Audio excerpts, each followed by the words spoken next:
Hi and welcome to our program.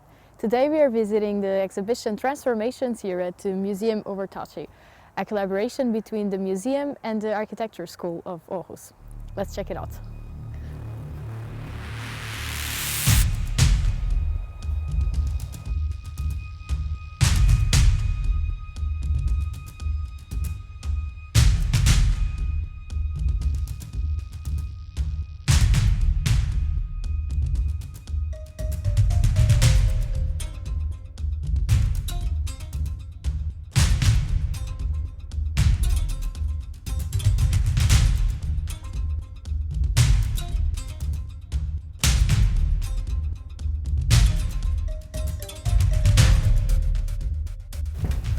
Hi Tobias. Hi.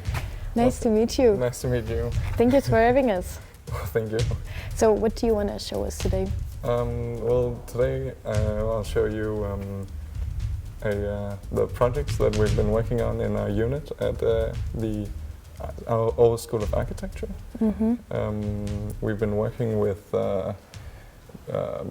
we've been studying movie characters, and we've been developing their characters into architecture, both in a sort of furniture for that resembles them, and we've been creating homes for these movie characters. Okay, so you're basically analyzing their personality traits and then putting it into furniture. Yeah, so for the furniture we've been studying both their personality and also in some cases sort of their bodies. We're working with sort of extreme characters, you could say, both psychologically and physically. So we've been working both with their sort of bodily characteristics and also, the way their personalities. Okay, so it's everything. It's not only personality-wise. It's also the body. Wow, so interesting. And for how long were you working on this? Well, this has been for an entire semester. So in the beginning, we were working with mostly with the furniture, and we were in the workshops building and creating these things. And then in the other half of the semester, we've been working with creating the homes and drawing and so on. Okay, which part did you like the most? Well, I think both are really interesting. It's great to get in the workshop and actually build something with your hands. That's a really fun thing to do, and something that you don't necessarily get to do so often. Yeah, I was going to ask, that's not very common when you're studying architecture, no, is it? That's true. But we have really great facilities, and I think it's really good to get your hands on the material and try to actually build something. Yeah, of course, it also gives you a different perspective of what you're working with. Exactly. And it was a good warm-up also, because the structures that we've been working with for the homes also sort of mostly wooden structures, so it was a way to also get into the mindset of creating something like that on a larger scale. Yeah, so cool. So which of the characters would you like to present to us first? Well, I think we should talk about Alex Del.1 first. He's the main character of Stanley Kubrick's Clockwork Orange, which is sort of a sci-fi dystopian story. I actually have another question before you move on, sorry. Sure. How did you choose the movies and the characters? Like, was it random? Was it like really well thought? Did you had already some ideas, brainstorming? How was that? Actually, our tutors, our teachers, had already selected the characters because they wanted. I guess it's sort of an exercise to understand someone who's completely different from you. So we have 4 different characters, and they all have sort of something that's very special, very out of the ordinary about them. And the exercise is to try to understand what makes this person who they are, and how do they understand the world, how do they act in the world, because that's something that's very important for an architect, especially if you're creating someone's home, but I guess also if you're making some other buildings. But what is the sort of environment that reflects an individual best, and what sort of environment would they thrive in, but also in some cases what sort of environment would they not like at all. And that's the exercise with these sort of extreme characters is that you can go sort of in both directions and see what would they like and what wouldn't they like, and it's a good exercise just to learn to understand different people. Yeah. Yeah, that's so weird. I never thought that you would have that type of exercise in architecture school or in architecture in general. My bad. But yeah, you were going to show us the character. Sure. Yeah. Over here we have the boards from a project that some of my co-students made. Casper and Sophia made this. And they've been studying Alex Del.1. He's the very nice man up in this picture, and here we have him again, breaking and entering, and so on. He's really just a bad guy, and he's a part of a gang in sort of the dystopian version of London, I guess. Okay. And at night he just runs amok and with violence and indulgence. Here he is in the milk bar where they drink milk until they become, yes. It's very strange. Sounds wrong. Indeed. Yeah, and he's, I guess he really thrives on this sex and violence and being in control. I think that's also something that both projects about Alex, they're about how he sort of wants to be in control, because I think behind, that's their analysis, behind his violent and sort of extraordinary nature, he's also sort of just a kid. He's very young, and he's just, I think, 18 years old, and he's really also, I think, just a child that's also afraid, but he sort of hides it. Okay. So that's what they've been working with in the project. Here, this is sort of their analysis, where you can see. So this is kind of the main characteristics or something, like something that they used to build. Okay. This is Alex's room in the movie. That they've been trying to sort of see what's behind the mask, because he often goes out and he's dressed sort of strangely, flamboyantly. So, but when he comes home, that's when you can really tell who he is. And so they've been trying to see what does he actually do at home, and they've been trying to translate that into the home that they're creating for him. Okay. Yeah. Okay. So. Is this a snake? That's a snake. That's his pet snake. I've never watched the movie. No. Sadly, but. Yeah. It's a very interesting movie. Yeah, it has been in my to watch list forever. Yeah. Well. So here you have. This is the construction drawings, I guess, for the chair that they made. Okay. And it shows sort of how they try to analyze his body and the way that he moves and interacts with the world, and they sort of translated that into this very dynamic, playful thing that we can look at over there. And that's the dichotomy that they moved on with, was sort of the playfulness of a child combined with this sort of showmanship and violence of his sort of more adult side, I guess.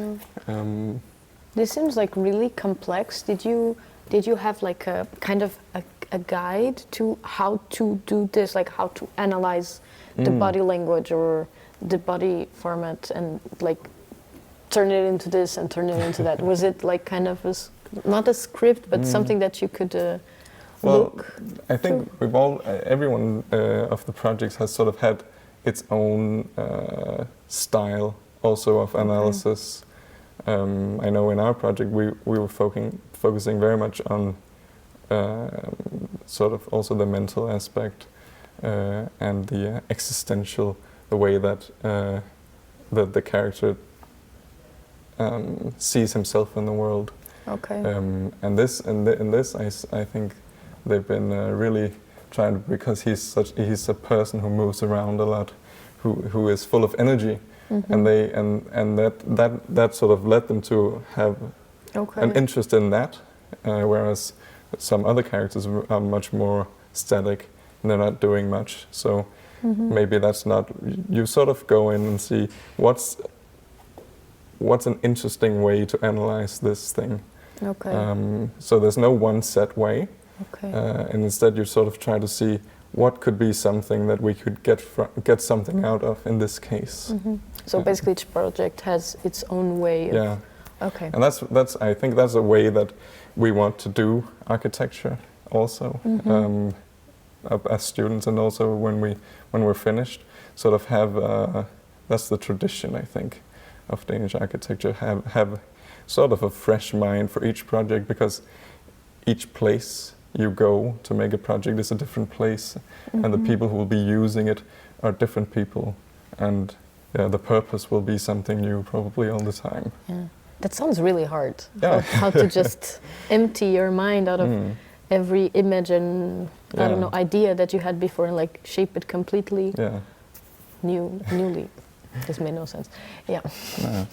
But that's why we're practicing it, and of course you build up experience, and I think for construction and so on, of course there are things you have to know, and there are things you almost have to do in a certain way. But it's how you get from just having, in this case, a character, a client, and a site, and how do you get to something that actually has a shape like this? That's the place that he lives. Yeah. And that takes, you have to really see what matters in this case every time. So complex. Who would have thought? And this is what they've created. The site for almost all of the. Actually, they moved it a little. The site for the home is sort of on the top of the new architecture school. We just moved to a brand new building in Aarhus, and in this case, the site is just on the roof terrace here, because the focus is very much this character, and so the site is given, and then you figure out what is this character doing here, and so they've created this this home that is very much, even though it's sort of lifted from the ground level, it sort of talks to the surroundings a lot. You can see here, if we have a section, this large stairs that goes down from the roof and down to the ground level. And so it's sort of, in a way, I think they want to have him, because he's a character that likes attention when he goes out. He likes to be seen, and he likes to be in control. They sort of have him very much impose himself on the surroundings. Okay. He has this, they call it the stage area, I think, that is completely open, sort of with windows to the outside, where he can be seen and maybe attract someone to come and visit him, I think is the point. Okay. So just a question, do you need to go into the bathroom to go into his room? You do. That's peculiar? I know they've been working with that.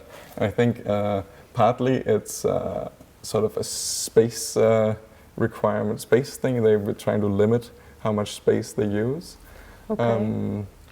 But also they want the bedroom to be his sanctuary, because you have the very public area and sort of the living area here, and then they want to have a place where he can be completely reclusive, because he has this dichotomy between the very open sort of showman and then just the child that needs to be left alone. And that's where he goes in here and listens to Beethoven, I think it is, the classical music, and has his pet snake and is just alone. Okay, and what is this? That's the second bedroom, which they call the love nest, because that's what he's doing up here. He's peacocking around, trying to attract someone to come in, and then he will bring them up the stairs and make love to them and drink milk. I think they have a milk on tap in there, so it's very very strange.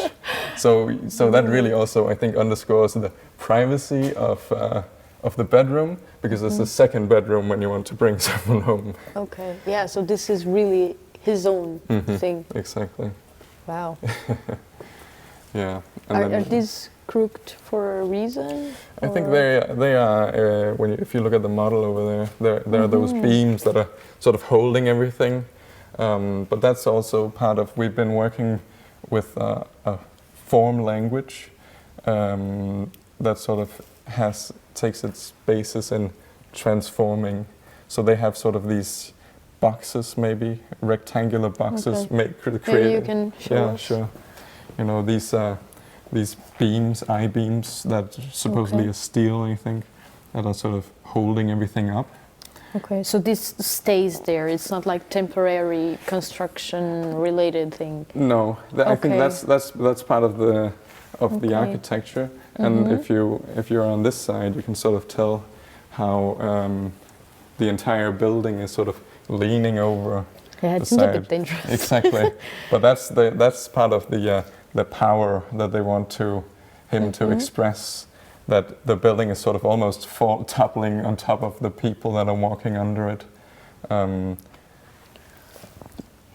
This is so big. It's the very stairs big. are really big. It's been that's the both the groups that have been working with Alex have sort of had the idea of big, because he is someone who wants to be big. Maybe he's not really that big, but he certainly wants to be seen as someone who's very big. And you have this just large slab that is really just a stair, right?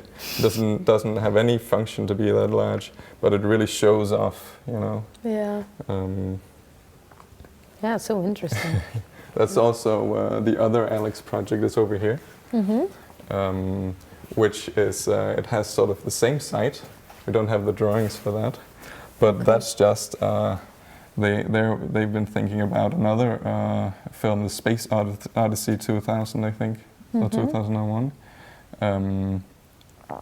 and which is also a Stanley Kubrick movie that has this monolithic, just black block, which they also really think it's sort of monumental and it's big. You know, they also created if you look inside, you have this shell, this outer black shell.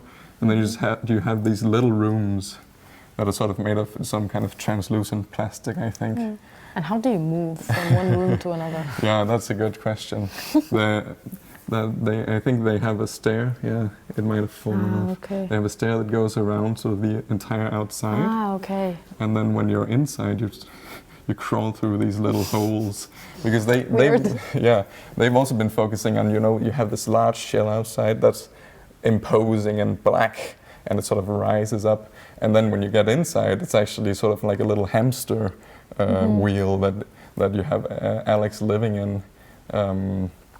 That's also, I think they're sort of referring to the Clockwork Orange, which is the idea of what actually drives someone.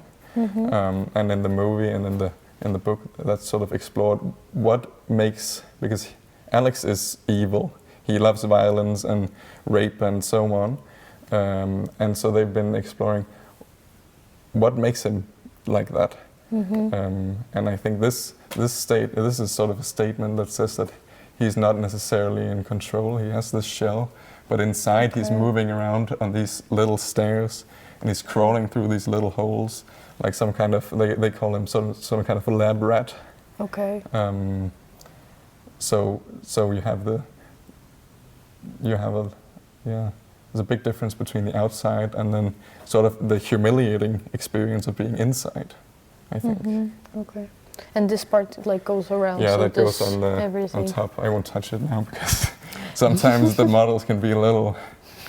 Yeah, I can imagine. So interesting to see the contrast. Yeah, I think like so. How, yeah, so cool. Mm. Yeah. And what else from this character can you show us? Well, we have the furniture that both groups here have also created. Furnitures for Alex, or maybe about Alex. It's difficult to say. This is this cube belongs to this project.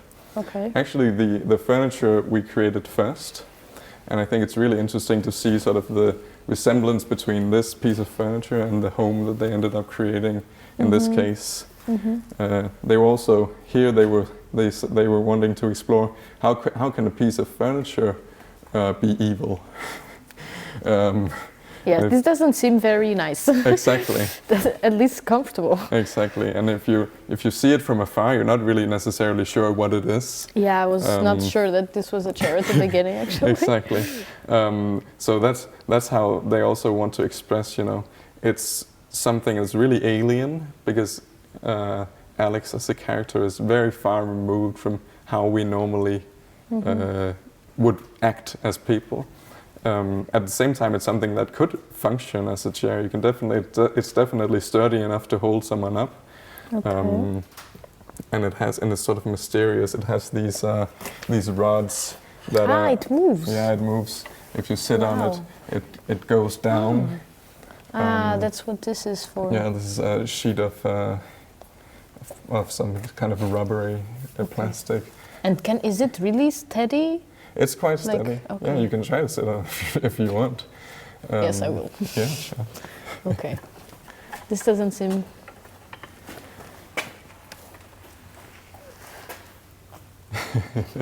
Okay, it's not so bad. No. I thought it would be worse. But yeah, I think it helps that the things, the pieces of wood move. Yeah. I think otherwise it would be very uncomfortable. I think so. But that's also, they have something, in a way that's quite well made, I think, because maybe it seems like it would reject you, but actually it's quite accommodating. Yeah. Yeah. I'm a bit surprised. Yeah. There's so many layers. Yeah, and that's part of what they wanted to explore with this structure. It's so dense, but at the same time, there's actually space in between the rods, and that's sort of their metaphor, I guess, for Alex. He has a lot of layers, but you're not really sure what's at the core, what's in between the innermost rods. We're not sure, right? Yeah. Okay, so this one is from that project. Yeah, exactly. And which chair is the one from that project? That's the one in the corner over there. Then. We can go and look at. Yes. And that's a really fun one as well. It seems like it. Yeah. And it should be completely fine to also try out if you want to do that. Yes, I do. Is it okay for sure? Yeah, absolutely. Okay. It might seem as slightly wobbly, but okay. Yeah, not very stable. No. I don't think I could stay here long. No. It's just for fun. It's just for fun. A little bit. And that's also, they've been exploring really they also had the movement analysis and so on, and they've been exploring the playful, dynamic side of Alex. And they have this the spring that I know they got from a piece of playground equipment. They have those little things that children can rock back and forth. Yeah, it really reminds me of exactly that. That's that. And so they have him they envision him, maybe it's his sort of little throne somewhere where he can direct his gang members or something. But at the same time, it's very dynamic, and he can sort of rock back and forth, and he can jump up and down.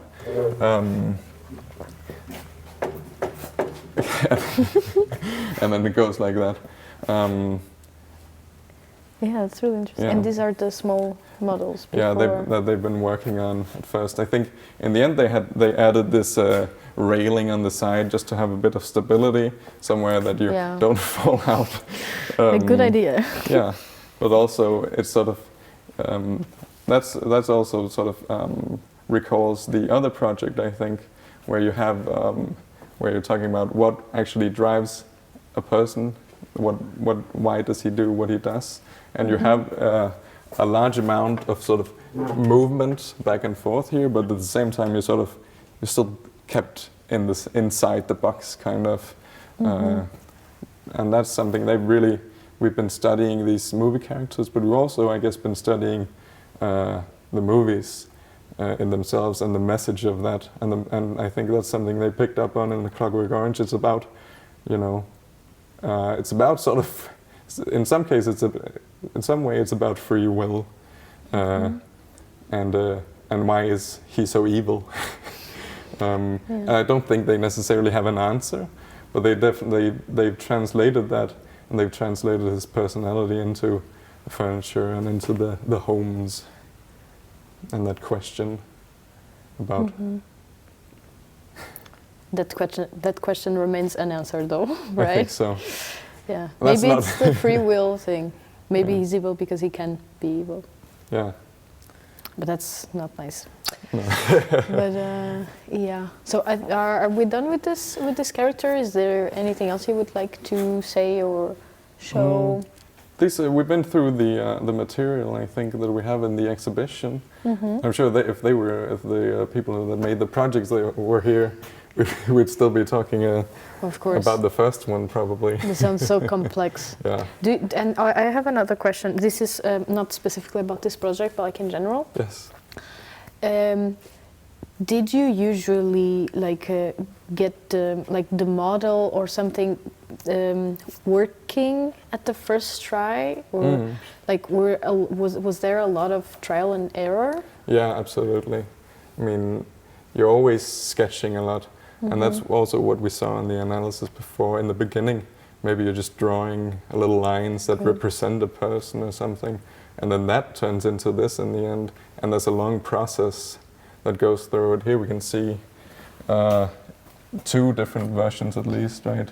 That are sort of similar, but they've surely been a long way. I know they also had, before they had the spring idea, they were working with a lot of mattresses stacked on top of each other, sort of foam to create that bounce, and they've been really. So they've also been really hands-on, and trying to see what could actually work, what could give us this function that we want to have representing Alex. And then in the end they found this spring, which is great. It really is. Yeah. It sounds like those ideas that when you get, it's like, yes, this was what we were looking for But this it takes time. some work. I think we can see here in a project that I did with Jakob, these 2 models represent the same idea, but you can see that there's really a lot has happened between them. So they both have the same basic functions, but the form language and the structure has really moved a lot. And this is an earlier one, and this is the one that we ended up then developing a little bit and creating on full scale. So there's a lot that goes into it. And here we mostly have the final projects here. And also, if we look at the drawings and so on, they're the final drawings. But we've been working on this for, with the chairs, I think, 2 or 3 months, right? Yeah. So there's a lot. First, you're just sketching, you're talking, and you're maybe just drawing little stick figures or something. And in the end, you can turn it into something that sort of resembles architecture. Yeah. Ah, well, that's so cool. Another question. Do all the apartments have the location? Yes. Okay, so literally everything was thought of. Okay. Here, they actually, in the first project that we looked at, they moved the location a little bit. Okay. Because they wanted to be closer to the ground so they could interact with people. But a lot of the other projects,